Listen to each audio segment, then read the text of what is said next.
what would you say is you're an engineer first and then a comedian second? Absolutely. Yeah. Okay. You decided to mix the two when it all came down to it. Well, I was trying to change the world.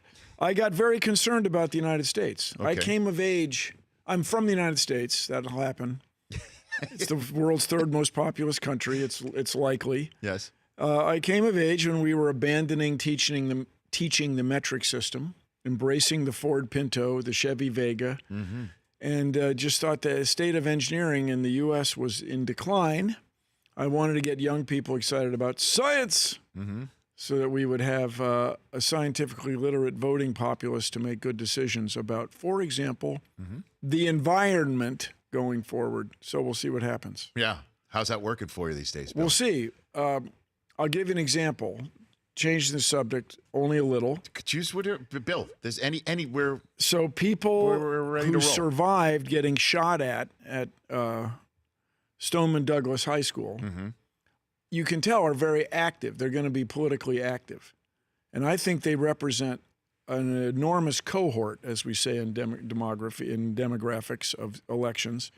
I think when people of that age become voters and captains of industry, things are going to change. Well, you know what I find as well? I was kind of joking, but not really, at the top of this hour, that I always had a problem with that green wedge in Trivial Pursuit, the science question. Oh, the science question. The green wedge. The dreaded green wedge. Which I thought was something like the Seahawks No. It's been outlawed. It could be. It is something on the kickoffs, on special teams.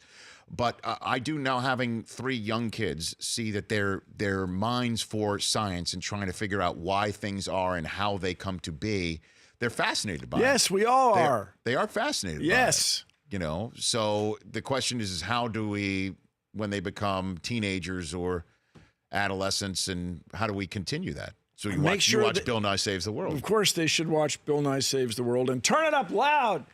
But the other thing is algebra. Make sure you learn algebra. Algebra turns out to be the most reliable indicator of whether or not a person pursues a technical career. It is not obvious that it's cause and effect. Okay. It's not obvious that algebra causes you to pursue a career in technical field. However, it is reasonable that being able to think abstractly about numbers enables you to think abstractly about all sorts of things. Well, that's reasonable. It has helped me on occasion fill out an expense report. Yes. You know, and miles and per diem and things like that. You know, X plus Y equals the per total. Diem. Yeah, the total. Algebra has come in handy, on occasion. Well, we all think algebraically at some point, but it's just a cool thing to learn. The Rich Eisen Show, weekdays at noon Eastern on Audience.